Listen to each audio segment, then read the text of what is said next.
大家好，我是魔法创作室，欢迎大家收看我的视频。今天才知道，核桃去壳原来这么简单，只需要一张纸就搞定了。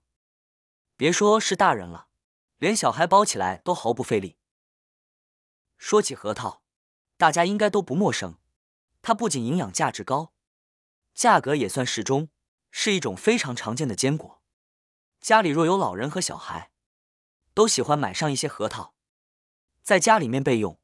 核桃既可用于煲汤、炖肉，也能直接生吃，都非常的受欢迎。甚至有些朋友买回核桃，喜欢把2颗放在手里转来转去。像我这样转来转去，也感觉是一种乐趣，非常有意思。因此，核桃可谓全身上下都是宝。日常生活中，常见的核桃大致分为2种，一种是纸皮核桃，而另一种是市面上常见的普通核桃。纸皮核桃的好处在于，我们只需要放在手里面，轻轻一捏，外壳就会碎开，非常容易打开。相对的，普通核桃的外壳非常厚，非常坚硬，没有外力的帮助，通常很难打开，尤其是对于力气比较小的女生，或者是小朋友来说，难度就更大了。如果只是因为核桃壳包起来比较麻烦，就放弃了这一种食材的话，那就真的是太可惜了。其实开核桃只要掌握好技巧，过程就会变得非常简单，1秒1个，既完整又快速。第一种方法，准备一把勺子，这种勺子家家户户都有吧？但是前提是这种不锈钢的勺子，不要使用我们平时用的瓦勺子，或者瓷的。把需要打开的核桃取出，将核桃给它放在案板上，用勺子敲击整颗核桃。敲的时候也需要稍微用力。通过这种方法，可以敲开核桃仁与核桃壳之间的连接处，从而取出核桃仁，这样就能实现核桃壳与人分离的效果。并且在敲击过程当中，我们也可以看见核桃壳表面已经开始出现裂缝了，说明这个效果还是非常的不错。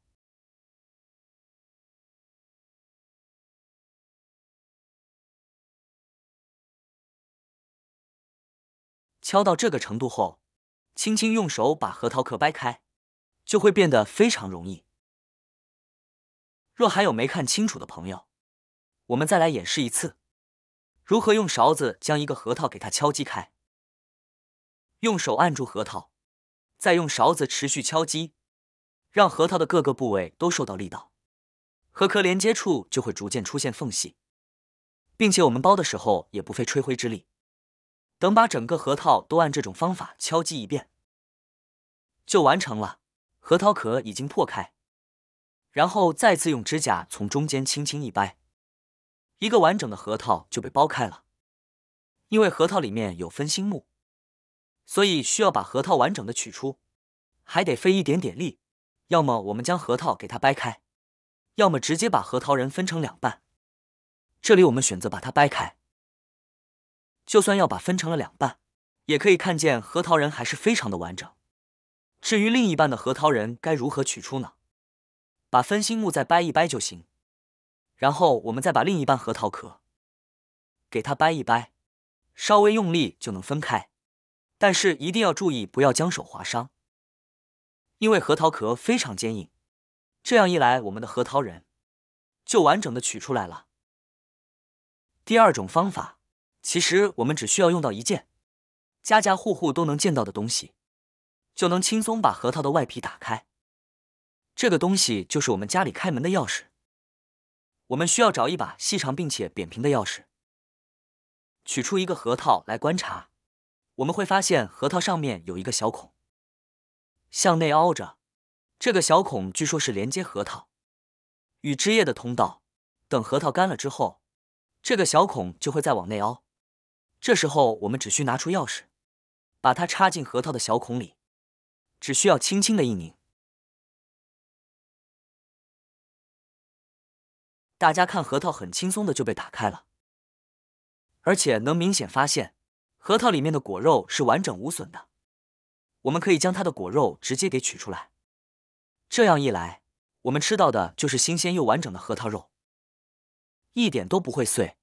所以以后大家在吃核桃的时候，不妨试试这个小技巧，不仅能轻松剥出好果肉，而且这样还省去了买核桃夹的钱，特别实用。大家赶紧动手试试吧。第3种方法，我们只需要准备一个手机充电头，再将手机充电头凑近核桃的尾部，一边插入一边拧，然后就可以将核桃给它撬开了。这个方法不仅简单快速，能把核桃剥开，还非常省时省力，还不容易伤害到我们的手指哦。你看，这种剥核桃的方法是不是特别容易上手？老人孩子都能轻松学会。想吃核桃再也不用满屋子去找工具了，只要一个充电头就能轻松把核桃撬开。第4种方法，用纸巾来开核桃的方法。先把核桃用纸巾紧紧包裹好，然后将它平放在菜板上，接着拿出家里的菜刀，像平时拍大蒜那样，用菜刀背轻轻往包裹好的核桃上拍一下就行。不过要注意，拍的时候力度一定要轻，别用太大劲，不然很容易把里面的核桃肉拍得稀碎，就没法吃到完整的果肉了。这一下拍得毫不费力，啪的一声，核桃仁就被轻松打开了。打开之后去壳也变得非常方便。最重要的是，不管是我们的菜板还是核桃，都不会受到任何的损伤。主打的是又快又好。像我们平时直接用菜刀来拍核桃的话，拍的时候核桃往往不太稳定，要么跑到这边，要么跑到那边，好不容易拍碎还会溅得到处都是。但把核桃包裹在纸巾里再拍，速度更快，效果也更好，而且还非常的安全。不过使用这种方法时要注意，切勿让小孩子单独使用，毕竟菜刀这种东西还是比较危险的。掌握这几条实用小技巧，便能轻松剥开核桃壳。亲爱的朋友们，如果你喜欢吃核桃，那么你一定要把这个视频收藏起来。若你身边有同样爱吃核桃的朋友，也可以把这几种方法分享给他们。好啦，今天的视频内容呢就分享完了。喜欢我的视频的朋友们，记得点赞、转发、分享哦。希望可以帮助到更多的朋友。或许你有更多更实用的小技巧，欢迎评论区留言分享哦。